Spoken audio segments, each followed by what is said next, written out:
Senhoras e senhores, muito bom dia a todos. É um prazer recebê-los. Em nome da Ordem dos Advogados do Brasil, seccional do Rio Grande do Sul, da Comissão de Direito Militar, sinto-me honrado em lhes dar as boas-vindas e feliz com a presença de todos.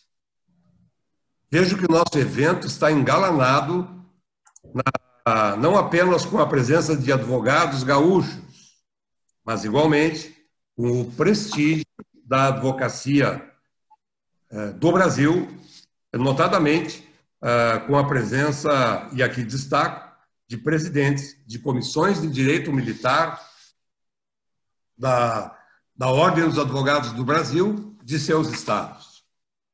Também ocorrem ao evento representantes de associações representativas de classe, membros do Poder Judiciário e do Ministério Público militares e, claro, igualmente para nosso gáudio, muitos servidores militares, que ao fim e ao cabo são o nosso público-alvo. Todas essas presenças revelam a importância do tema, a cassação da reserva remunerada e a reforma do servidor militar. De um lado, a reserva remunerada, a justa contrapartida de um direito conquistado a duras penas, através do decurso de longo tempo de atividade, acrescido das respectivas contribuições para o custeio dessa nova fase da inatividade. De outro lado, a cassação da reserva remunerada como decorrência do exercício do poder punitivo estatal, em confronto dois direitos autofágicos. A questão que se revela é esta: de que forma a Emenda Constitucional 103 de 2019 aborda esse tema? Para nós, para nos auxiliar nas reflexões sobre tal questionamento tormentoso e instigante, está conosco a doutora Marciane Geller, ilustre advogada com larga atuação no direito militar. Bacharel em Direito pela Universidade de Caxias do Sul, pós-graduada em Direito Militar pela Universidade Cândido Mendes, do Rio de Janeiro, pós-graduada pela Escola Superior da Magistratura Federal e vice-presidente da nossa Comissão de Direito Militar. Prezada doutora Marciane, seja muito bem-vinda. Obrigado por aceitar prontamente o nosso convite. Estamos todos ansiosos por sua palestra e, sem mais demoras, queremos ouvi-la. A senhora tem a palavra. Muito obrigada, co-presidente, doutor Luiz. De início, já devo manifestar minha satisfação em poder expor acerca da cassação da reserva remunerada e da reforma do militar na via administrativa. Que diante desse assunto, ele é tão rico que é uma honra e um compromisso ao mesmo tempo para esse público. Queria saudar e agradecer pela presença dos membros do Tribunal da Justiça Militar. Queria agradecer, em nome dos militares, Tenente Coronel Ribas, que é comandante do 12º BPM, aqui de Caxias do Sul, que sempre nos recebeu de braços abertos no batalhão, sempre motivando o nosso trabalho de informação. Em seu nome, Tenente Coronel Ribas, cumprimento todos os militares aqui presentes. Aos co-presidentes, membros da Comissão Especial de Direito Militar, doutora Andréa Ferrari, minha mediadora hoje, a Ordem dos Advogados do Brasil, Rio Grande do Sul, pois sem ela nós não poderíamos hoje estar realizando este evento, que é um evento tão grandioso. Por quê, senhores? O tema da cassação da reserva remunerada e reforma do militar na via administrativa, ele já vem sendo pauta de discussão há muito tempo. E principalmente após a Emenda Constitucional 20 de 98 e agora com a mais recente Emenda Constitucional 103 de 2019, que reforçou o caráter contributivo previdenciário, dos servidores públicos e também alterou o artigo 37, parágrafo 14 da Constituição Federal. A submissão das praças e dos oficiais da reserva remunerada ou reformados ao processo administrativo disciplinar, conselho de disciplina e de justificação possui previsibilidade na Lei 5.836, de 72, Conselho de Justificação, e no Decreto 71.500, do Conselho de Disciplina. Porém, após a Constituição Federal, senhores, os estados passaram a ter um diploma próprio no tocante aos processos disciplinares militares, com exceção do estado de São Paulo e do Rio Grande do Sul, que aplicam a legislação aplicada às Forças Armadas, isto é, aplicam a Lei 5.836 e o Decreto 71.500. No estado aqui do Rio Grande do Sul, nós temos ainda a Lei 10.990 de 97, que prevê no seu artigo 35 a violação das obrigações e dos deveres da Polícia Militar. E no artigo 159, da aplicação aos servidores militares nos casos omissos da presente lei. A Lei 10.990 dispõe do Estatuto e Regime Jurídico Único dos Servidores Públicos Civis do Estado do Rio Grande do Sul. Entretanto, senhores, em estudo a esta Lei 10.990 de 97, referente às sanções e às transgressões disciplinares, observamos que trata de norma aberta, isto é, ela depende, para tanto, de previsão normativa posterior, visto que o seu artigo 35, caput, afirma que a violação das obrigações ou dos deveres policiais militares constituirá crime, contravenção ou transgressão disciplinar, conforme dispuseram a legislação ou a regulamentação específica. Só um minutinho. O nervosismo acabou me secando a boca um pouco aqui. Bom, diante dessas informações, senhores, nós vamos analisar para então tentarmos chegar a uma conclusão a respeito da possibilidade ou não da cassação da reserva remunerada ou reforma do policial militar, bombeiro militar. E ainda, senhores, nós vamos analisar o seguinte: se este policial militar ou este bombeiro militar cometeu o ato ilícito ou a transgressão da disciplina durante a ativa e durante esse processo administrativo veio a ter o direito à reforma ou à reserva remunerada. E a partir do pedido administrativo lhe foi deferido, então. Senhores, o tema, ele é bem instigante. Vejamos que nós temos duas posições. Temos a posição de lei, aqui específica do Rio Grande do Sul, que nós vamos tratar, e também a respeito do princípio contributivo da reserva remunerada e reforma. Bom, senhores, essas são as minhas considerações iniciais e eu passo então agora para a doutora Andréia para que possa dar continuidade à palestra.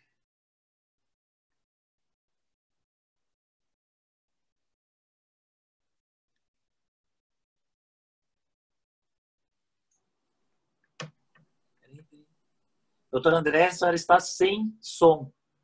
Tem que abrir o seu microfone. Agora tá certo? Perfeito, então, pode prosseguir. Bom dia nossos presidentes, bom dia doutora Marciane. É com grande prazer que venho contribuir mais uma vez para essa comissão que eu tenho muito orgulho, que é a Comissão Especial de Direito Militar. E esse tema, como a senhora falou, realmente é bastante instigante e muito importante, porque trata-se do direito adquirido pelo policial militar e que agora, com a emenda constitucional, com as reformas da lei, ele passa a ser visto diferente do que era anteriormente. Como a senhora mencionou, as leis referentes ao Conselho de Disciplina, que tratam de cassação do direito militar, são de 1972. E posterior a esta lei, veio a Constituição Federal, que é de 88, e agora, recente, em 2019, veio a emenda constitucional. Então, realmente é um tema muito importante e que nós precisamos lidar e ver qual vai ser o posicionamento, porque conforme eu tinha falado com a senhora anteriormente, a gente não tem nem ainda resultado desta emenda de 2019 dentro da nossa parte jurídica aqui em Rio Grande do Sul. Então, é um tema novo e muito importante. Como primeira pergunta, doutora Marciane, eu gostaria de saber qual a sua visão jurídica quanto à cassação dessa inatividade do militar como forma de penalidade na área administrativa. Então, doutora Andréia, como eu falei, né, nós temos essas duas posições. Eu vou dar início e agora eu vou me ater um pouco mais à questão dos militares aqui do Rio Grande do Sul. Eu sei que nós temos ouvintes aqui, né? Temos participantes de outros estados que também vão poder utilizar, principalmente a questão do princípio contributivo, mas essa questão das polícias militares aqui do Rio Grande do Sul, vejo que nós estamos com alguns problemas quanto à aplicação da lei. E isso tem que ser, acho que esse tema tem que ser exposto, enfim, e eu vou dar início por ele, né? Acho que nós temos que fazer uma breve análise, digamos assim, né, dessas justificativas dos estados para a aplicação da reserva remunerada, para a aplicação da perda, né, a cassação da reserva remunerada ou reforma. Eu vou me ater, então, nessa legislação do Rio Grande do Sul, por quê? Nós temos, aqui no Rio Grande do Sul, geralmente as decisões de exclusão do policial militar ou do bombeiro militar, ela se baseia geralmente na Lei 10.990 de 97, como eu já expus anteriormente, artigo 132, 133, busca também o artigo 195 da Lei Complementar 10.98 de 94, que é o Estatuto dos Servidores Civis do Estado do Rio Grande do Sul, e se utiliza também do decreto 71.500 de 70 nos conselhos de disciplina, por... 72, doutora. 72, desculpa, 72, por... Desculpa, me perdi ali. Se utiliza também no decreto 71.500 de 72, né?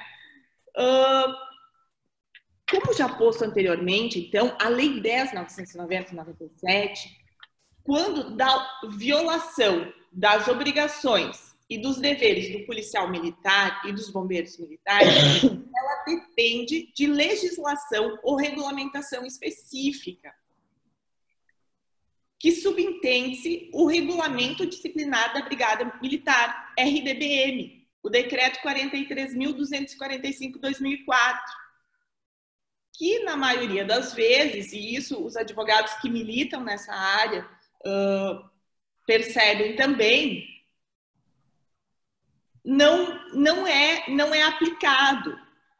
Mas se nós lermos a ementa do decreto 43.245, senhores, ele já diz o seguinte, ó: o governador do estado do Rio Grande do Sul, no uso de suas atribuições, que lhe confere o artigo 82, inciso 5º da Constituição do Estado, regulamentando o artigo 35 da Lei Complementar 10.990, de 12 de agosto de 1997, que dispõe sobre o Estatuto dos Servidores Militares da Brigada Militar do Estado do Rio Grande do Sul.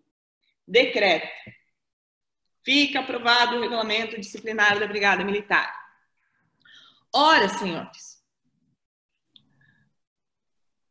aí nós já temos um grande impacto da exclusão do policial militar ou bombeiro militar quando da reserva remunerada ou reforma. Por quê? O regulamento disciplinar da Brigada Militar do Estado do Rio Grande do Sul, o RDBM, surge com a seguinte finalidade.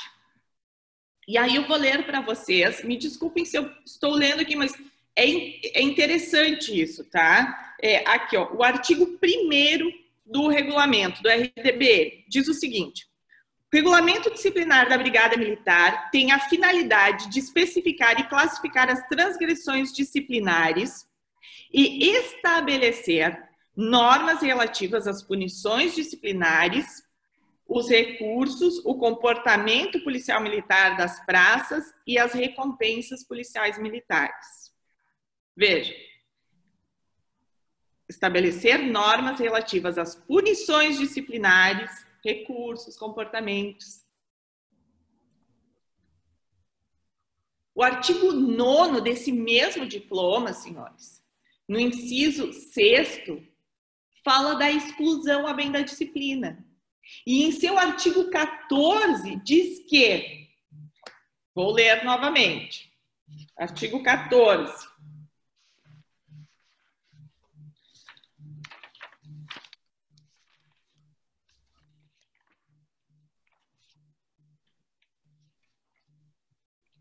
O licenciamento e a exclusão a bem da disciplina consistem no afastamento ex officio do militar estadual do serviço ativo, conforme preceitua o Estatuto dos Servidores Militares do Estado. Ademais, senhores, o RDBM, em seu artigo 16, dispõe que a sanção administrativa de exclusão a bem da disciplina destinada à praça estável ocorrerá por meio de submissão do miliciano ao Conselho de Disciplina. Vejamos, senhores, que o RDBM prevê o Conselho de Disciplina.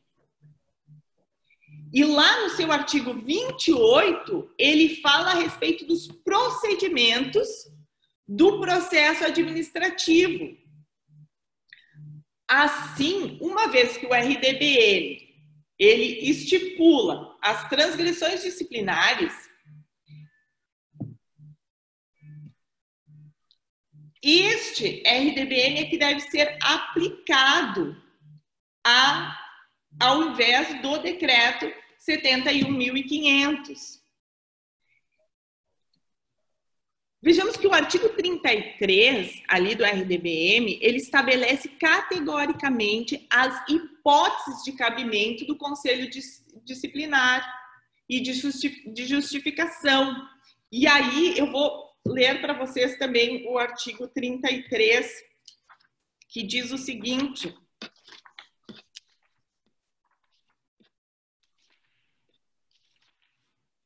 o militar estadual com estabilidade, cuja atuação no serviço revelar-se incompatível com o cargo, o que demonstrar incapacidade para exercício das funções policiais militares a ele inerente, será submetido a conselho de justificação ou disciplina. Militar estadual com estabilidade, cuja atuação no serviço revelar-se incompatível com o cargo, ou militar estadual com estabilidade que demonstrar incapacidade para o exercício das funções policiais militares. Senhores, aonde nós queremos chegar com isso?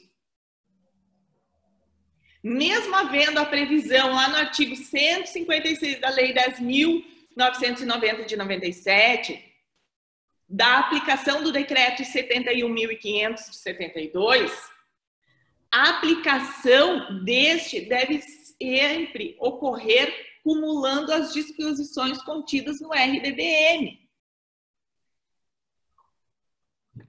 pois que regulamenta o artigo 35 da Lei 10.990. É o RDBM. O RDBM é quem dispõe acerca das sanções e transgressões disciplinares.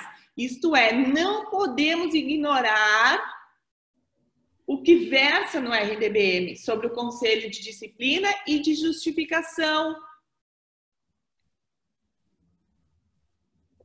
Até porque o artigo 156, senhores, lá da Lei Complementar 10.990 de 97, ele afirma ser aplicável à Brigada Militar, né? O decreto federal, no que couber. No que couber. O artigo 156, então, ele fala que afirma ser aplicável à Brigada Militar no que couber o decreto federal 71.500.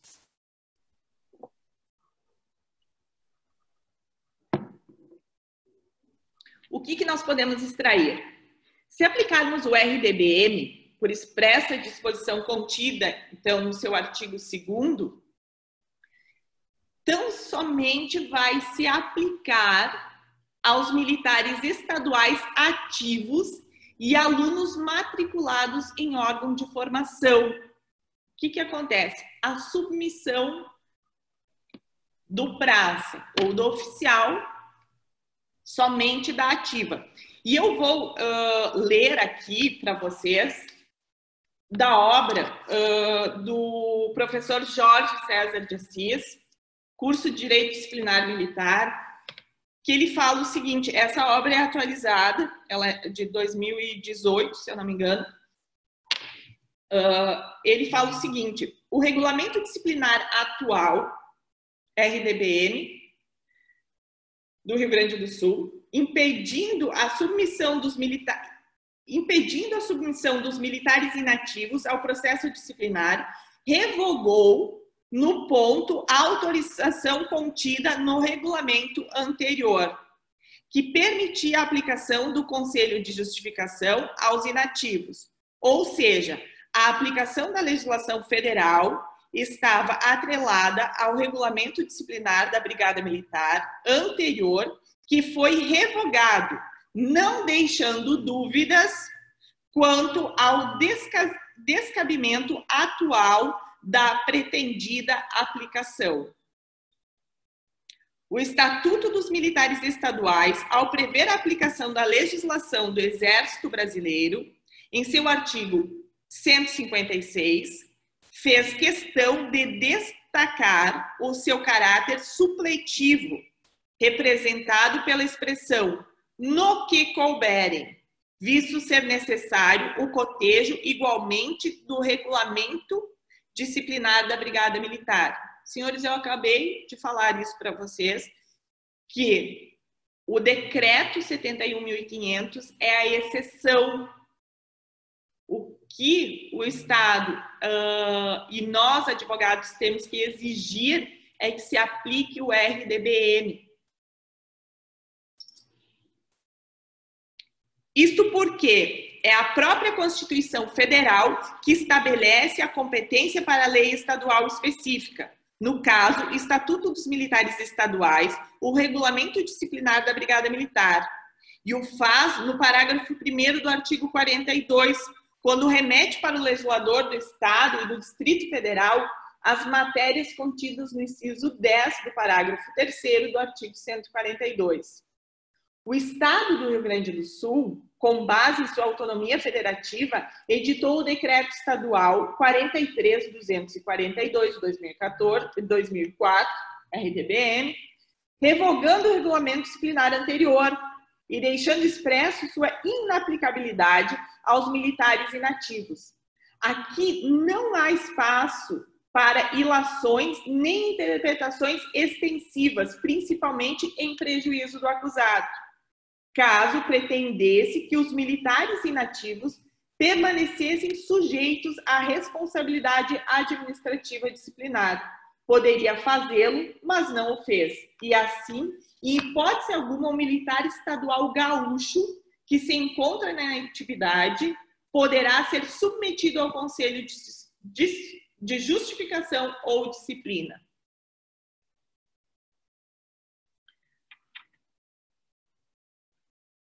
Entendo, senhores, que este entendimento também se estende àqueles militares que, durante o transcurso da apuração da transgressão disciplinar, venham a ser incluídos na reserva remunerada ou reformados. Me parece que o Estado ele vem aplicando a legislação de forma equivocada.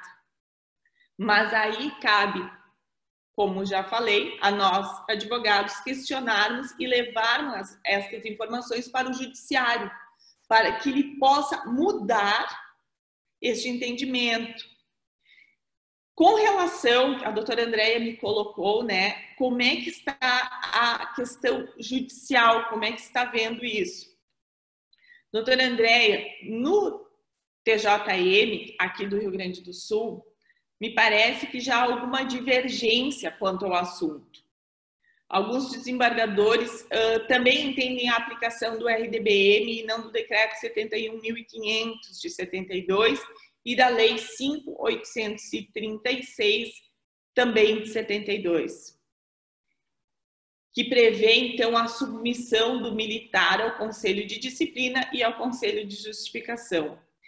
E, por óbvio, então, a não aplicação do artigo 195 da Lei Complementar 1098, de 94, artigo que fala sobre a aplicação da pena de cassação da aposentadoria ou a disponibilidade do servidor. Senhores, além, né, disso, defendo também o princípio contributivo previsto no artigo 195, parágrafo 5º da Constituição Federal, combinado com o artigo 40 do mesmo diploma, caput do mesmo diploma, que hoje vem reforçado pela Emenda Constitucional 103 de 2019, como posto ali pela doutora Andréia, né, e que a meu ver, impossibilita a cassação da reserva remunerada ou reforma do militar.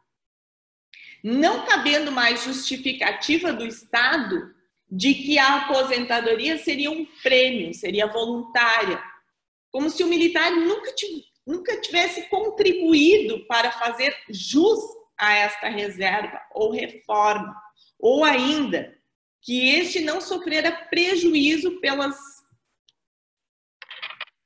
por essa contribuição.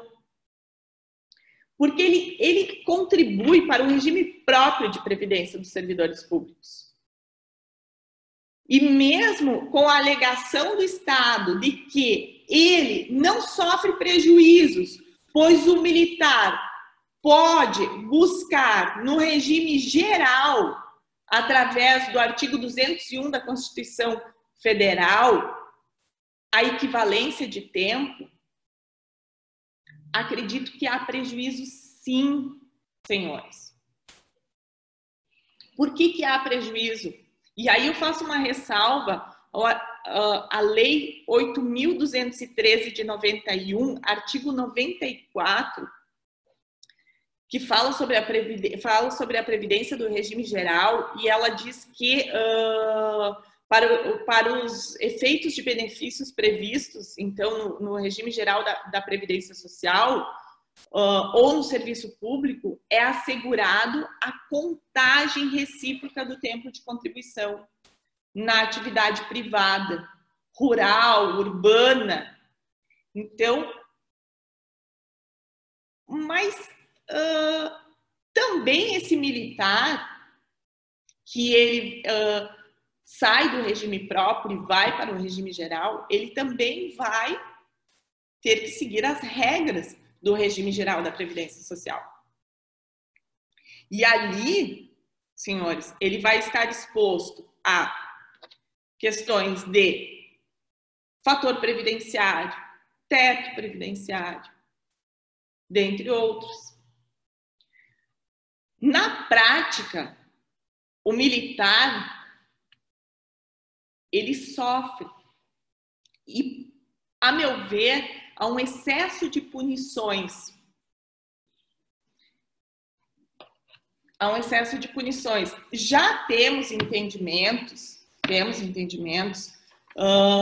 nos tribunais de justiça de São Paulo e Minas Gerais, desde a emenda constitucional 20 de 98, eles já entendiam que os militares indignos de permanecer na força, mesmo decretado a sua perda de graduação, era garantido, então, a continuidade no recebimento dos proventos adquiridos na inatividade. Diferente do entendimento do Tribunal do Estado do Rio Grande do Sul. O Estado do Rio Grande do Sul entende de forma diversa. Entende que pode ser migrado para o regime geral e que esse militar estadual não possui direito a ter, então, de continuar recebendo seus proventos de aposentadoria. Senhores, apesar de cristalina essa situação que eu vos coloco hoje, o Superior Tribunal de Justiça, STJ, ele já pacificou o entendimento majoritário que o sistema contributivo em nada veda a aplicação de penalidade da cassação de aposentadoria.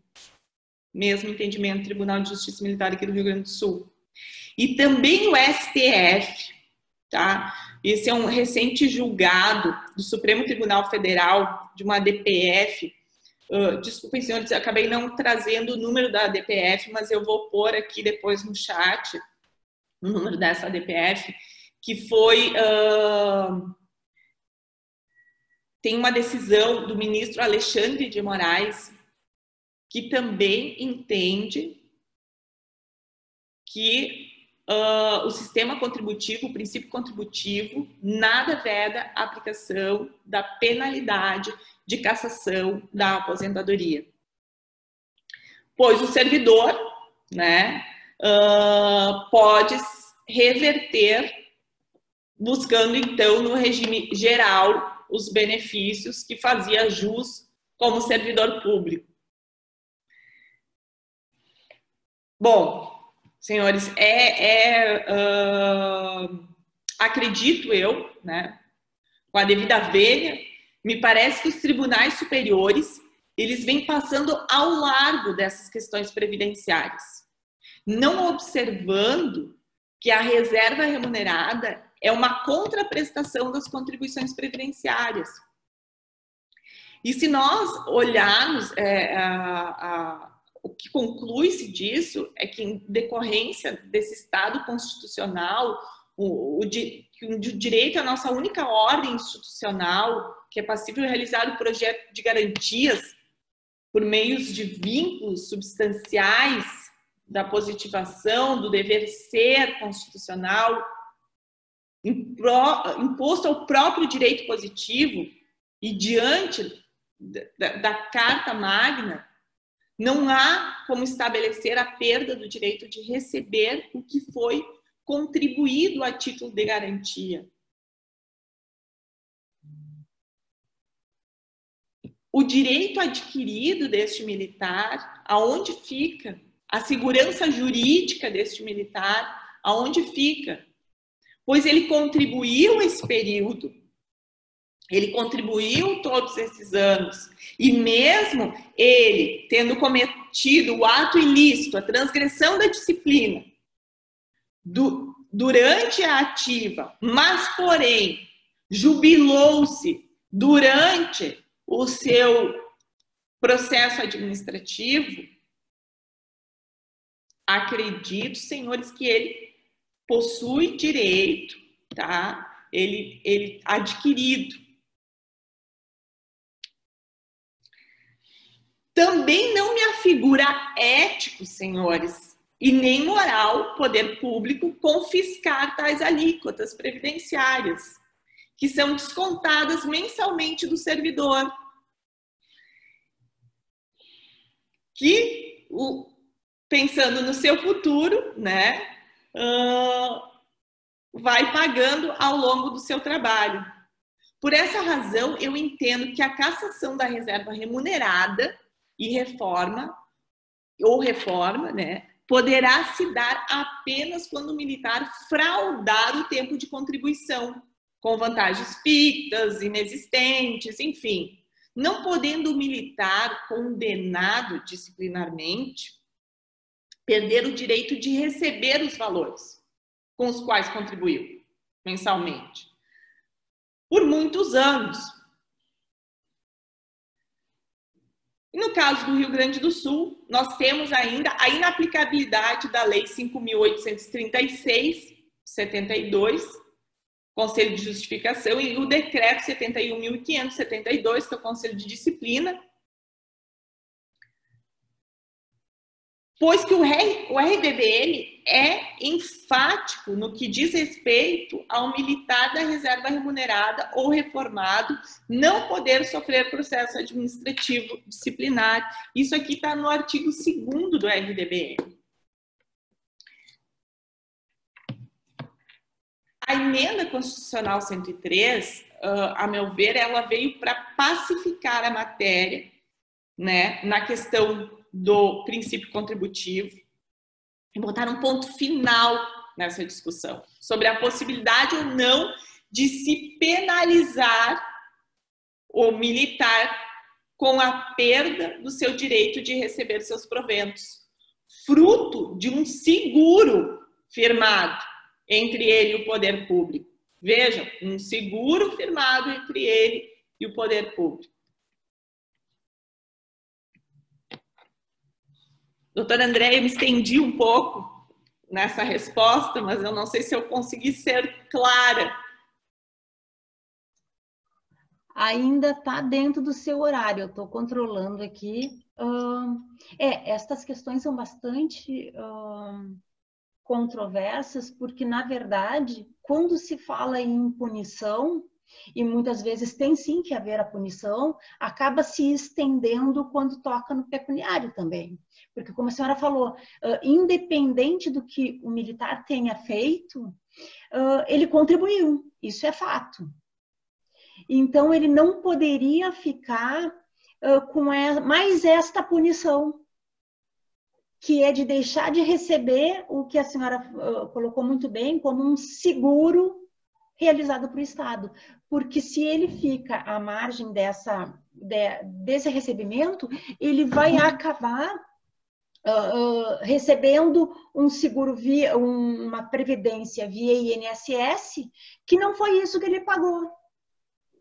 Que não foi isso que o Estado arrecadou durante todos esses anos, porque aqui nós estamos falando do militar já na reserva, e que, porventura, no meio do caminho, acaba sofrendo um conselho de disciplina ou de justificação, ou que durante esse conselho, esse procedimento administrativo, ele venha a entrar na reserva, né? Então, aí ele fica à mercê. E como é que fica os valores, então, referentes? A senhora poderia esclarecer um pouquinho mais, embora a senhora já tenha falado, mas eu acho que isso chama atenção e é importante a gente colocar aqui. Como é que ficariam esses valores referente a essa contribuição previdenciária que ele efetuou durante todos esses anos de atividade? No caso de uma exclusão.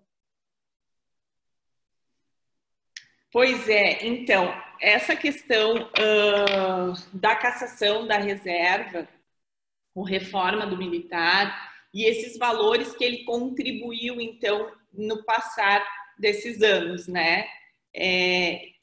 Vinha contribuindo, e a gente sabe, nós temos vários casos aqui no Rio Grande do Sul, a doutora também é militante na área militar, e aí sabe bem como é esse anseio dos militares. Eu aqui na Serra, eu trabalho na associação das praças, né? E corriqueiramente passamos por situações onde o militar, então, ou ele é reformado durante o conselho de disciplina. Eu vou falar de conselho de disciplina porque é o que eu estou familiarizada. Durante o conselho de disciplina, ou ele, então, acaba se jubilando durante o período ali do conselho, do processo, porque nós sabemos que são processos administrativos longos, que muitas vezes demoram 2, 3 ou mais anos. E embora a previsão legal seja 30 dias, né, doutora? 30 dias, prorrogável por mais 20, mas a gente sabe que pode levar 2 anos. Desculpa me interromper, continue, por favor. Não, certíssimo isso, porque realmente há né, esses 30 dias nunca são observados, enfim. Mas também seria um pouco impossível, eu acho, né? Também acho, mas isso já demonstra a fragilidade da lei, né, doutora? Era isso que ela prevê em 30 dias, o prorrogável por mais 20, né? Um ato tão complexo que vai decidir uma vida de um servidor. Então, aí já demonstra a fragilidade. E não é só do servidor, doutora. É do servidor e dos seus entes familiares também. Com certeza, doutora. Nós estamos falando aqui do futuro desse militar. Porque no momento que ele cometeu um ato ilícito, e eu acho que ele tem que ser punido por esse ato ilícito, com certeza. E vejo também uma exclusão e perda das prerrogativas dos seus direitos de policial militar ou de bombeiro militar. Mas agora, a perda, a cassação da reforma, ou principalmente da reforma. Imaginem esse militar que trabalhou, né, durante todo esse período lá na linha de frente, na brigada, e depois, reformado, ele é excluído e perde os seus proventos. Sim, porque aqui a gente tem que analisar e nós temos vários militares nos assistindo e eu entendo que eles devem estar pensando, sim, mas o militar é que procurou esta situação, no caso da exclusão, né? Através dos seus atos, isso é inquestionável. Mas a gente tem que ir um pouquinho além disso. Estamos falando da penalidade administrativa que está indo além. Então, nós não estamos dizendo de forma alguma, e eu acho que esse está sendo o seu entendimento também, de forma alguma que ele não deva receber uma punição se fez alguma coisa errada. Não é isso que estamos buscando. Além disso, o que ele não pode é o excesso da punição, é ele perder o direito daquilo que a punição, ele contribuiu, que é a previdência. Então, hoje já existe essa previsão legal, essa obrigatoriedade. E a partir do momento que ele é obrigado a contribuir, ele tem que haver, de uma certa forma, tem que haver um respaldo do Estado referente ao retorno dessa contribuição.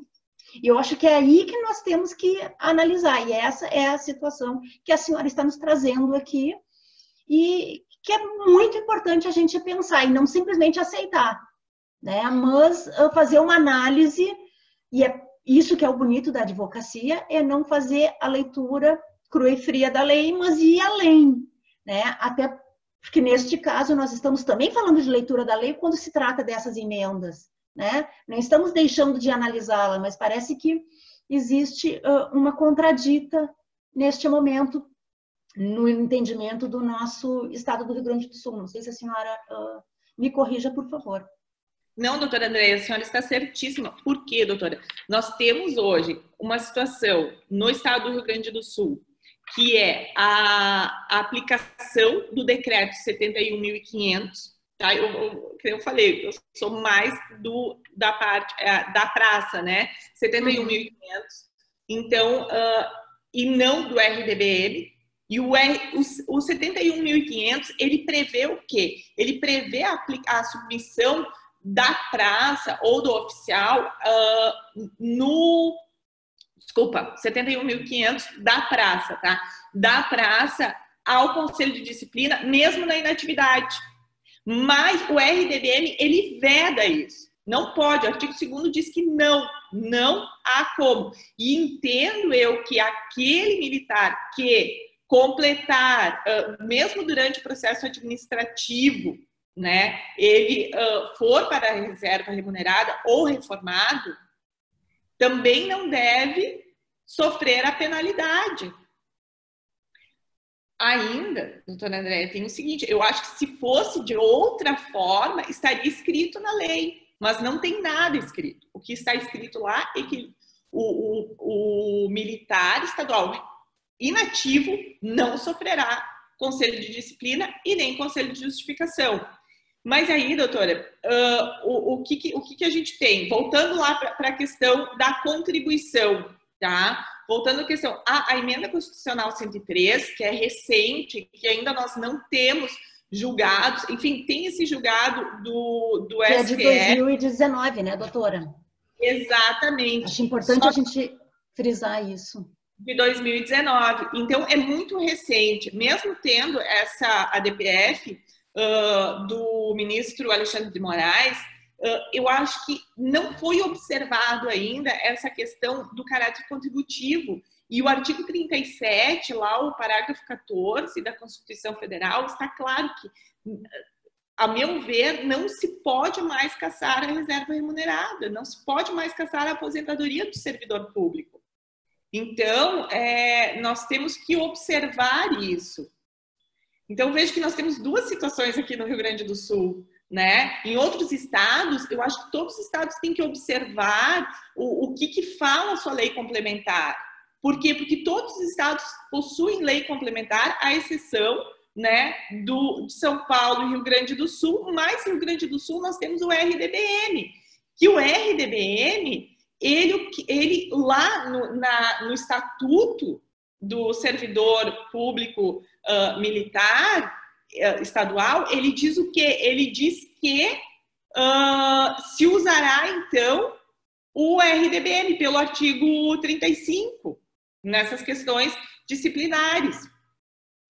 E o próprio RDBM, ali na sua ementa, já fala, inclusive, do artigo 35 da 10.990. Então, nós temos que observar isso, nós temos que levar isso a debate. O Estado tem que começar a aplicar de forma correta, ele tem que ver essas previsibilidades e nós temos que buscar, se não administrativamente, judicialmente, para tentar mudar essa situação. E, além disso, todo esse princípio contributivo, que eu acho que abrange daí toda, de forma nacional, né, abrange a todos os servidores públicos, não só os militares, mas, enfim, os civis também. O artigo lá 195 da 1098, da Lei 10.098, de 94, se eu não me engano. 94. Acaba, né, às vezes. Sim, sim. Ele também tem que procurar. Por quê? Porque também está sofrendo uma sanção que não deveria. Enfim, a questão da contribuição, esses valores. O que acontece? Tem essa previsão constitucional do artigo 201 da Constituição Federal que diz, então, que pode haver ali, né, a aplicação. Então, o tempo de serviço público para o regime geral pode ser vinculado. Então, não haveria perdas, né? Mas eu entendo de forma diferente. Eu acredito que sim, que há perdas, sim. Por quê? Porque o militar ele vai ter que se adaptar àquele regime geral da Previdência. Ele vai ter que ir lá para o INSS. Então, ele vai ter limitação de teto. Nós sabemos que os militares, geralmente, né, acabam indo para a reserva remunerada com uma idade não tão avançada. Então, ele vai sofrer o fator previdenciário. Então, são inúmeras coisas. Aquele militar que teria garantido e que provavelmente se organizou na sua vida familiar para receber X valor, vai receber Y valor. Então, isso acaba mexendo muito com a vida desse militar. E como a doutora mesmo colocou, doutora, veja que essa questão é muito importante nos procedimentos administrativos, porque, e nós temos que dar muito valor, porque mexe com toda a estrutura financeira de uma família, não só de uma pessoa, mas de uma família toda. E isso traz problemas psicológicos, então desencadeia muitas coisas. Nós temos que observar e tentar mudar isso. Por isso da discussão, que é muito válida aqui, né? É muito boa. A doutora Andréa, né, instigou bastante essa questão, tá? Mas como é que fica essa questão dos valores? Eu acho até que há porque, então, indeniza esse militar, né? O Estado não pode. Não pode mais. Aí nós estamos correndo risco, né, doutora? Ele vai excluído e ainda vai ganhar uma indenização. Eu acredito que o caminho não seja esse. Também não dá, né? Também não dá. Eu só vou abrir aqui, doutora Marciane, pelo horário, para quem tiver questionamentos, que passe a nos fazer a partir de agora. E aí nós vamos tentar resolver e tentar conversar, porque não tem muito desse assunto, nós não temos a resolução, mas sim o questionamento, né? Justamente para buscar, como a senhora falou, a matéria é nova, então justamente para se buscar uma fundamentação adequada para aquilo que hoje se entende que não está correto. Então, se alguém tiver dentro desse assunto algum questionamento, por favor, já vai nos encaminhando através do chat, que a gente vai continuar conversando, e aí eu posso ir passando para a doutora Marciane, então, para esclarecimento desses questionamentos. Por favor, está aberto. Eu tenho aqui, eu vi aqui no chat, o doutor Otinel Silva de Sá, que ele me solicitou aqui os dados da obra de direito militar que eu me referi. Doutor, curso de direito disciplinar militar, tá? Eu vou lhe mandar aqui no chat, no finalzinho, direitinho aqui, é 5ª edição, editora Juruá, mas depois eu escrevo ali também, né, para ficar... Eu lhe mando posso até lhe mandar, vou mandar para todos aqui, acho que fica melhor. Doutora, então, vamos voltar aqui a nossa, ele só fez esse... Só acrescentando, porque acredito que venha contribuir com a nossa conversa, Jana está mandando referente a cálculo do INSS, 60% da média do total de contribuições a partir de 20 anos de contribuição, mais 2% por ano excedente, diminui bastante. Diminui bastante. Eu não sei o cálculo exato, ela que está passando esse cálculo, mas realmente diminui consideravelmente. O valor, o militar ele tem uma perda muito grande mesmo quando faz esse recálculo, né?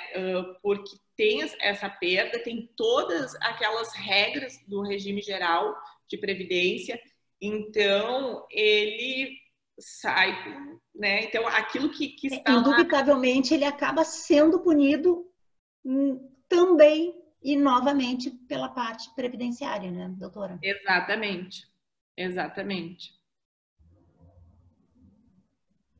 Vamos ver se... E aí ela menciona que não pode passar o teto, lógico. Aí não pode passar, e aí que vem a limitação que a doutora tinha mencionado, né?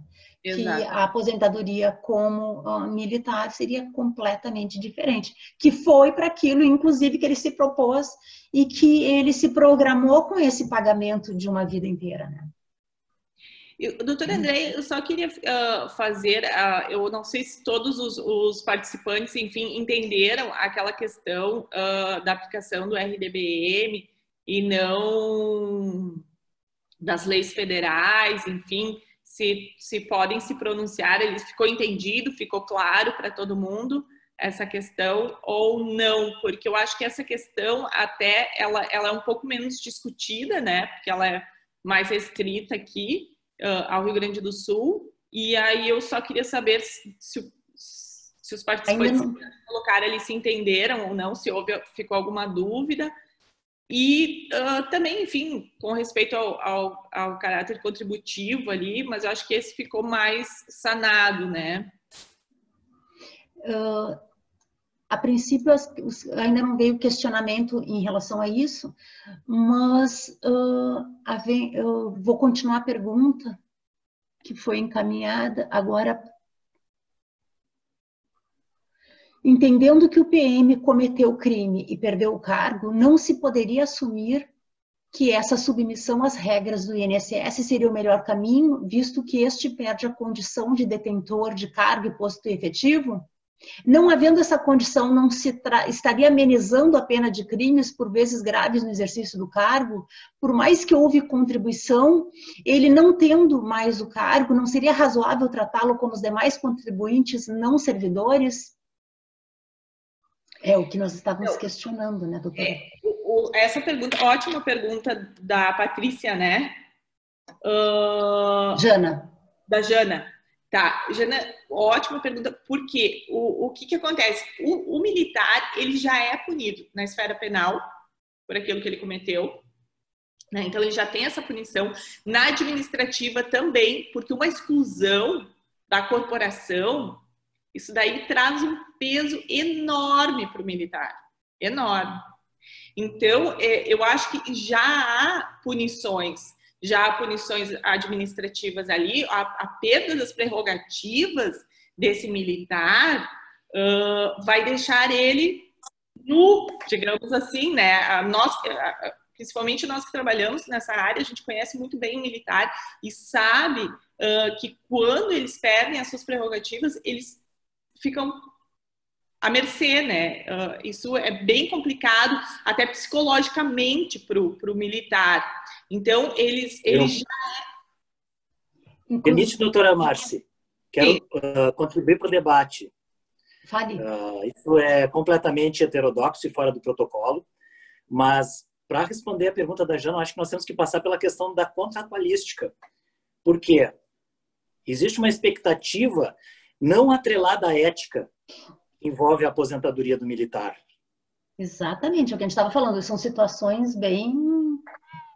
E não vai se... E desculpa, mas o senhor sabe que a gente adora um debate, né, doutor Fábio? Eu preciso falar claro, de mas isso. Nós estamos para contribuir. Mas eu não acredito que seja amenizado a pena do crime, porque o crime é independente. E lembrando que o militar jamais tem a sua pena amenizada, pelo contrário, ela sempre é bem agravada só pelo fato de ser militar. Então não existe de forma alguma possibilidade de amenizar essa pena criminal, como foi questionado.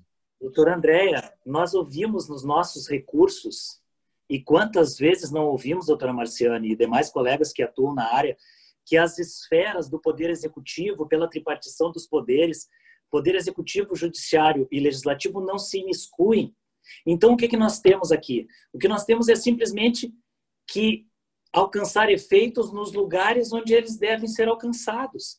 Nós ouvimos tantas e lemos tantas decisões das quais recorremos, algumas inclusive com sucesso, bastante com sucesso, que dizem que as esferas não se comunicam.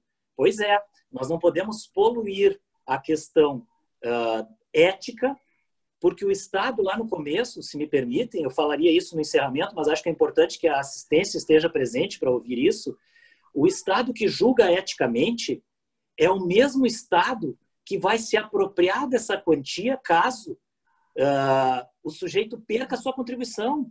E esse completamento está para o debate, estamos polemizando e queremos ouvir a opinião dos debatedores e dos presentes. É enriquecimento ilícito do Estado, senhores. Também fazia parte do contrato inicial, doutora Marciane, só para ajudar, fazia parte do contrato inicial que ele contribuísse, e a contribuição não é pequena. Exatamente. E aí, no final, diz assim, não, meu amigo, tu foste um mau policial. Ninguém perguntou para ele se ele era bom ou mau quando ele foi contratado. E nem perguntou para ele se ele ia continuar bom para sempre. E, eventualmente, uma falta disciplinar ou ética não pode afetar um contrato de expectativa de direito que envolve, inclusive, se aposentar mais cedo que os demais. Exatamente. Eu vou pedir licença para dar uma Pode, fica à vontade. Porque eu acho que essas participações elas engrandecem o debate. Primeiro, que todos nós sabemos que essa questão da separação dos poderes já está superada no STJ e no STF. Claro. Está superado, né? Essa insistência do Estado de sustentar que o Poder Judiciário não pode, que o ato administrativo é insindicável ao Poder Judiciário, isso já está superado. Vou botar um pouco de lenha na fogueira, apenas para apimentar o debate. Tu tens razão, Fábio. Tens razão quando diz que o inicial é esse. Mas, largando a pimenta, o servidor militar também sabe que, em determinadas hipóteses, ele pode vir a perder o cargo ou, administrativamente, a aposentadoria dele pode ser cassada. Não que eu concorde com isso. Óbvio que não concordo. Mas com certeza. Parte para a nossa palestrante e para a nossa mediadora, a doutora Andréia. Presidente, é uma provocação incrível. O presidente é um incendiário nato, né? Mas acho muito interessante a proposta e gostaria de ouvir da debatedora, tanto da debatedora quanto da mediadora, se não é ultrapassar a figura do processado, nós afetarmos o sustento dele como se fosse uma pena parecida com a pena de banimento lá das ordenações manuelinas e filipinas, ou como outras legislações do século XIX que baniam o sujeito do sustento. Estamos aí. Também botei um pouco mais de gasolina, doutora Marciane, acolho qualquer medida no sentido de aplacar um pouco o incêndio. Bombeira. Doutor Luiz, doutor Fábio, então, doutor Luiz, eu visualizo o seguinte, sim, esse militar provavelmente ele tem essa previsão, mas o que acontece? Ele na ativa, eu concordo plenamente, na ativa ele tem que ser excluído, ok, perdeu, levou o tempo de contribuição lá para o regime geral. Agora, na inatividade, porque ele já completou, ele já está com o seu direito adquirido. Isso é bem comum, bem comum. Bem comum. E aí ele é tolhido daquele direito que ele tem, não só ele e a família dele também, né? Mas nós temos que observar o seguinte, nós estamos hoje, aqui no estado do Rio Grande do Sul, uma discussão enorme, por exemplo, na questão da alíquota. Nós temos uma liminar ali do Estado para cobrança de alíquota, porque o Estado quer receber e vai cobrar desse policial militar. E aí, depois, na hora de pagar, ele não quer mais pagar. Ah, fulano, tu foi excluído, adeus para ti. Não, eu acho que ali nós temos que observar, principalmente o artigo 5º, se eu não me engano, é 34 da Constituição Federal, que fala do direito adquirido. Nós temos que observar isso, porque ele contribuiu hoje a aposentadoria, a reserva, ela não é mais um prêmio, ela não é voluntária, não é um prêmio do Estado porque ele trabalhou X tempo, ele serviu o Estado, ele vai ter o seu prêmio, a sua benesse, o seu benefício ali, a sua aposentadoria. Ele contribuiu para isso. Doutora, vamos retornar para as perguntas. Eu acredito que essa parte a gente já está bem esclarecido, mas a gente tem várias perguntas aí e pouco tempo. Então, posso passar para elas? Vamos lá. O Otiniel Silva de Sá, ele está perguntando, com relação ao RDBM, como tese de defesa, diversos colegas usam o argumento de que o RDBM, à época da Constituição Estadual de 1989, foi recepcionado como força de lei. Logo, somente outra lei poderia revogá-lo com relação a esse argumento? Já está superado?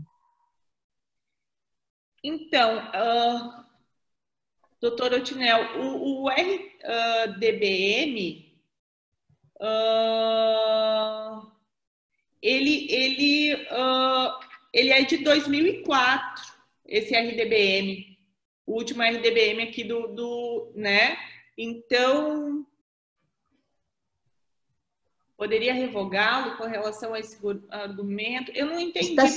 Ele está se referindo ao RDBM de 1989, doutora. Se ele já foi superado. As alterações. Doutor, por favor. Fique à vontade, doutor. Bem, colegas e demais da assistência, me parece, senhores, que essa questão ela é superada, uma vez que nós atribuirmos força de lei ao RDBM da época, todos os demais foram recepcionados com força de lei. Eu também já questionei sobre a maneira de propor o RDBM. Para que haja perfeito encaixe na Constituição Estadual, deveria ser uma proposta de legislação que tramitasse por iniciativa do Executivo no Poder Legislativo. Mas, a bem da verdade, a sucessão de RDBMs, nós teremos palestra em seguida, inclusive eu vou fazer a chamada ao final da próxima palestra sobre questões disciplinares, que será na semana que vem, anunciaremos em seguida, serve para tratar disso. O que nós temos aí? Nós temos que todos aumentaram a ampla defesa, ampliaram a possibilidade do contraditório. Pode ser melhor? Sim, pode ser muito melhor. Porém, sim, o defeito inicial permaneceu, mas força de lei todo o RDBM há de ter, né? Desculpem a interrupção, prometo tirar o microfone daqui para frente. Mas já está respondida ali a questão ali do doutor Otinel. Agora segue o questionamento do GEOAS. Me parece que esse caráter previdenciário foi suprimido pela nova legislação, mas tenho concordância que o sentido de proteção social do militar é atingido quando da cassação dos proventos da inatividade. É uma pena de banimento, mas que excede em sua função social quando atinge os familiares na verba alimentar. Exatamente esse é o questionamento da doutora. O GEOAS, entendo. Tem a questão da proteção social do militar, que foi, inclusive, matéria do nosso outro evento. O que nós temos? Eu tenho essa visão também, mesmo agora sendo contribuição para o Tesouro do Estado, que ainda aqui no Rio Grande do Sul, nós ainda estamos na berlinda ali, nessas questões, tá? Eu ainda entendo, se o Estado ele quer proteger o militar, é uma proteção social para este militar, entendo da mesma forma, por quê? Porque ele vai continuar contribuindo. Em nenhum momento, mesmo com a passagem para essa questão de proteção social do militar, ele vai continuar contribuindo com valores. Então, para mim, o caráter contributivo não mudou em nada.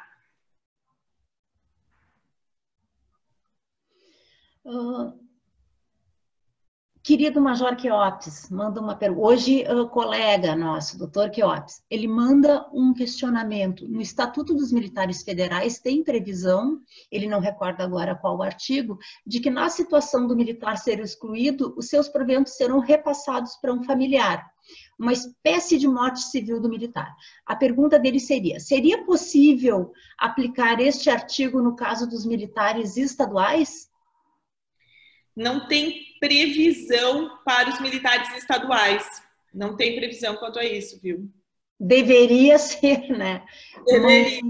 Deveria ser. E não, me permita aqui. Tem...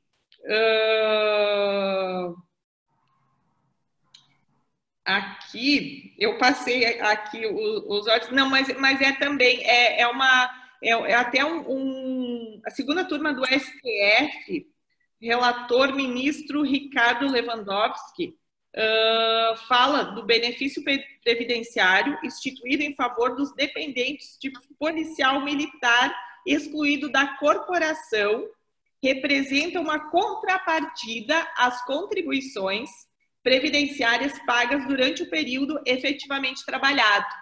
Então, vejam que há uma decisão no STF a respeito disso. Não tem previsão legal, mas nós temos uma jurisprudência que, inclusive, ela é citada, essa jurisprudência, pela professora Maria Silvia de Pietro. Então, podemos discutir, senhores. A doutora Chayane menciona que o entendimento, então, é que o parágrafo único do artigo 134 da Lei 10.990 de 90 não se aplica aos militares da reserva ou reformados, por força do RDBM, né? Exatamente, por força do RDBM não se aplica, então, o artigo 134. Essa é a minha visão. Mais um questionamento de Jana, que dependeria, então, da reforma previdenciária dos militares de cada estado, não? Só da reforma previdenciária de cada estado. Isso. Não, porque o que acontece, Jana? O militar, tá? Ele tem um regime próprio de previdência. Agora, com a emenda constitucional 103, ele passou, então, a questão da proteção social, né? Mas, se ele for excluído da corporação e ele não tiver a sua reforma ou a sua reserva remunerada cassada, ele passa para o regime geral, que é o INSS. Ele vai para o geral. Não sei se é isso. Eu acredito que seja. Pergunto se é... Deixa eu ver aqui. Jorge Emerson Ribas. Ele pergunta se é possível renovar o entendimento do Tribunal Militar do Rio Grande do Sul e dos demais estados. Só mais essa, doutora, e já encerramos? Vamos lá. Sutil como um elefante. É que realmente está gerando muitas discussões. É um tema bastante instigante, eu vejo que as pessoas ficam com bastante questionamentos, né? E a gente fica com pena de terminar agora, porque tem muita coisa ainda para se falar. O tempo que for para esclarecer, doutora. Eu cedo o tempo que for para o debate. O encerramento não é fundamental. E acho que é muito importante responder as perguntas dos presentes também. Eu acredito que sim. Bom, então vamos lá. Ele pergunta se é possível renovar o entendimento do Tribunal Militar do Rio Grande do Sul e dos demais estados a respeito da matéria, como vem sendo aplicada a legislação na Justiça Militar Gaúcha. Peço escusa e pergunto, pois infelizmente parte dessa explanação. Desculpa. Eu entendi que se há a possibilidade de se mudar o entendimento do Tribunal de Justiça. Eu acredito que sim. O que nós temos que fazer é sempre instigar, nós temos que levar isso para o judiciário, para que então o judiciário tome as suas decisões. E pode ser passível de mudança? Pode, a qualquer tempo. Eu acho que principalmente diante dessas situações novas, né, que vem ocorrendo, essa emenda constitucional 103, agora de 2019, eu acho que ela tem que ser vista, ela tem que ser aplicada, esse princípio contributivo, mas aqui no TJM do Rio Grande do Sul, acho que mais ainda tem que se observar essa questão da aplicação do RDBM, e não a aplicação lá do artigo 135 da 10.990, que a nossa colega colocou ali. Então, nós temos que observar isso. Só uma falha minha, eu não mencionei, porque aqui no final aqui consta, essa pergunta foi feita pelo Tenente Coronel Ribas, do 12º BPM de Caxias do Sul, e eu deixo aqui um grande abraço para ele. Agora sim, eu acho que a gente pode passar para o doutor Fábio, porque senão nós vamos ficar a manhã inteira aqui, enquanto ele fica me mostrando ali o relógio. Doutora, eu posso só fazer, só agradecer aqui, então, que aí eu me retiro e passamos então para o doutor Fábio. Bom, senhores, eu encerro essa exposição, né, a qual ela não tem pretensão nenhuma de ser conclusiva aqui, né. Eu acho que só nós temos que motivar mais a crítica para que a gente possa, então, debater mais a respeito do assunto. Agradeço pela atenção e paciência de vocês, né, que mantiveram aqui. Sei que já é quase meio-dia, vou ser bem breve para o Fábio poder fazer a explanação. E muito obrigada, principalmente, à OAB, que está nos propondo e nos incentivando a isso também, né? A comissão. Muito obrigada a todos.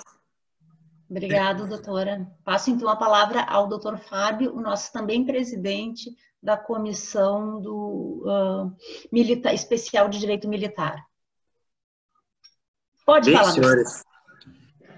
Nossa, eu já estava tão angustiado que eu já vinha falando antes, desculpem.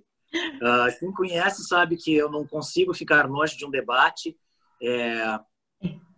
O debate ele é muito coerente, muito pungente, toca a todos. Eu espero no encerramento conseguir demonstrar qual é a razão de que a gente se importa tanto com isso, mas não sem antes agradecer a doutora Marciane pela excelente condução do tema. Nós não somos obrigados a concordar com tudo que é dito e nem a discordar de tudo. Nós estamos propondo temas para debate, por isso que é rico, certo? Agradeço também a sábia gestão e distribuição da palavra da mediadora doutora Andréia, que dá, se eu exagerar nos elogios, me desculpe, mas é porque a amizade, o carinho que nos une é muito anterior à palestra de hoje. Então, para mim é uma honra poder fazer o encerramento e também aumenta muito a minha responsabilidade depois que um tribuno tão frequente na vara do júri, um tribuno de estirpe, faz a abertura com aquela todas as pompas e circunstâncias decorrentes da necessidade de sermos formais e respeitosos na apresentação. Eu nunca serei assim e, por mais que tente, acho extremamente correta a abordagem, não que a minha vá ser incorreta. Somos pessoas de origens diferentes, com trajetórias distintas, e o que tem de grandioso é que todos estamos querendo contribuir para o debate. Nós não podemos também deixar de agradecer à OAB por ter aceito a proposta inicial de criação desta comissão. Nós não estaríamos debatendo num nível que nós estamos conseguindo acessar sem essa oportunidade. Com certeza, nós somos especiais e continuaremos especiais depois de nos tornarmos permanentes, não é, Luiz? Permanentes, porque Luiz está sem microfone, mas está aberto quando quiser. É o nosso objetivo. Mas, claro, eu tenho certeza que a audiência e a magnitude do tema posto em debate, dos temas que já fizemos e dos temas que virão, nós vamos sim assentar, como diz o militar, sentar praça neste mecanismo de comunicação. A OAB é a casa da cidadania, senhores. A OAB é a casa dos militares, como é a casa dos civis. É na escada da tribuna, na escada dos tribunais e dos fóruns e das comarcas e das auditorias e das circunscrições judiciárias militares que reside a angústia do servidor. E quem está lá com o ombro ao lado e com a mente funcionando para deixá-lo em condições de ter uma defesa justa de seus interesses é o advogado. o agente de transformação social dentro do Poder Judiciário, com respeito a todos os demais postulantes e agentes de decisão, é o advogado. É o postulante em favor daquele que está se defendendo da condição do Estado, certo? Do Estado que eventualmente não percebe, como eu acredito que não seja intencional, mas sim o Instituto Patronal, o Instituto de Previdência do Estado do Rio Grande do Sul, quando manda alguém embora da Corporação Brigada Militar ou Corpo de Bombeiros, com 25 anos ou mais de contribuição, sem nada, e isso é quase autobiográfico, há 25 anos que isso me incomoda, quando manda alguém sem nada, e a gente sabe o valor que isso tem. Eu observo, e nós temos que lembrar, principalmente os colegas de comissão, nós temos grande profusão de informações de decisões no Brasil, e a última que nós tivemos ali foi uma decisão do Mato Grosso do Sul. Os colegas presidentes de comissões nacionais que estão acompanhando também estiveram presentes a essas discussões e trouxeram essa jurisprudência para o debate, como nós trouxemos aqui, que questiona a questão da verba alimentar daquele que é reformado. Mas nós não podemos questionar somente isso. Quando nós fizemos o acordo do contrato social do Rousseau, não estava dito que o Estado seria o nosso opressor.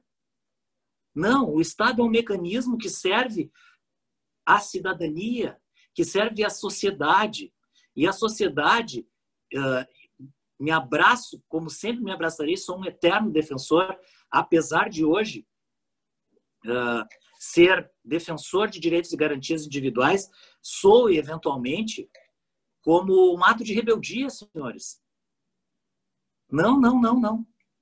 Nós estamos aqui defendendo que o Estado seja o defensor dos nossos interesses. Nós somos agentes de transformação.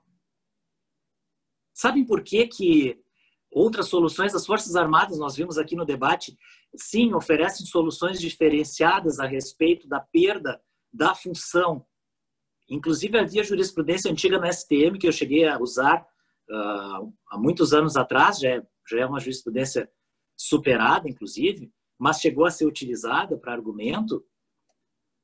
Em debate, senhores, por que, então, se ele não pode, o militar, ter mais prerrogativas de militar, ninguém tem que prestar continência a ele mais, e ele não é mais superior e hierárquico a ninguém, estando na reserva ou reformado, e ele vem a perder a característica de militar em função da perda da função, as Forças Armadas davam como solução jurisprudencial que ele era considerado morto, doutor André Ferrari. E, como tal, pensionista se tornava viúva. Nós não estamos falando aqui de alguém que quer sangrar os cofres públicos, senão que estamos falando de alguém aqui que contribuiu durante a vida inteira com expectativa de alcançar dignidade para aqueles que dependem dele em casa. Vejam bem, a decisão do Mato Grosso do Sul fala de militares reformados, mas nós temos militares que sofrem julgamento ético e que perdem. Me lembro agora de um sargento, para quem a doutora Andréa trabalhou também, que voltou para a corporação depois de 16 anos. Eu tive a oportunidade, imagina, né, o Estado, depois de 16 anos, resolveu reabrir o Conselho de Disciplina anulado, muito sabiamente anulado pela doutora Andréa, e depois o cliente da doutora Andréa veio ao escritório e pediu, olha, mas querem começar isso de novo? Não é só uma questão de prescrição do Conselho de Disciplina, e também de lembrar que os efeitos relacionados ao que ele pagava de previdência foram cessados e têm que ser devolvidos a ele. Além de terem que ser devolvidos a ele, por que esse debate é inflamado? É porque ele está dentro de uma esfera de direito que é superior às legislações. Ele está dentro da esfera do direito natural. A vida e a dignidade da pessoa humana. Está relacionado diretamente ao sustento do servidor que deixa de ser servidor, mas que contribuiu com essa expectativa. Ah, mas ele sabia que estaria sujeito ao julgamento ético. Ok, ninguém está dizendo que alguém que não tenha atuado corretamente deva permanecer vinculado à corporação como servidor. Alguém para quem se preste continência ao respeito decorrente da função. Não. Mas também nós não queremos que as pessoas fiquem sem sustento, porque aí nós estamos praticando uma penalização infamante. Nós estamos colocando gerações que dependeriam desse recurso, que já é contribuição do servidor, não deixou de ser porque ele foi julgado como um mau policial, um mau bombeiro, um mau soldado, um mau oficial. Nós estamos a tratar de como ele vai viver, ou como a família dele viverá depois que se pratica isso. Isso é um direito natural. É por isso que ele nos inflama. E, senhores, eu respeito as posições de todos, inclusive posições de postulantes em contrário. Registro aqui que estamos sendo vistos por magistrados, estamos sendo vistos por promotores de justiça, e este debate, esta palestra, vai ficar arquivada e nós vamos disponibilizar essa palestra adiante. Por isso, reafirmo, é no advogado que reside o agente de transformação social que vai fazer com que o RDBM, que tem força de lei, seja respeitado, que vai fazer com que, como na decisão do Mato Grosso do Sul, nós possamos estender e trazer a jurisprudência que nos apoie para que nós possamos alcançar o que é direito natural do ser humano. É por isso que nós debatemos hoje. Estamos todos de parabéns, eu agradeço imensamente a oportunidade e tenho muito orgulho de contar com colegas como os senhores aqui e com toda a assistência. Eu registraria o Coronel Spest, que está aqui, o Coronel Queops, que é um estudioso da matéria, extremamente humano. Quem trabalhou com ele na corregedoria sabe o socorro que ele já prestou, não só às defesas, mas sim ao seu efetivo, que quando respondia. Me lembro que numa ocasião em que queria se prender em flagrante um servidor, que acabou resultando absolvido com absolvição sumária no júri.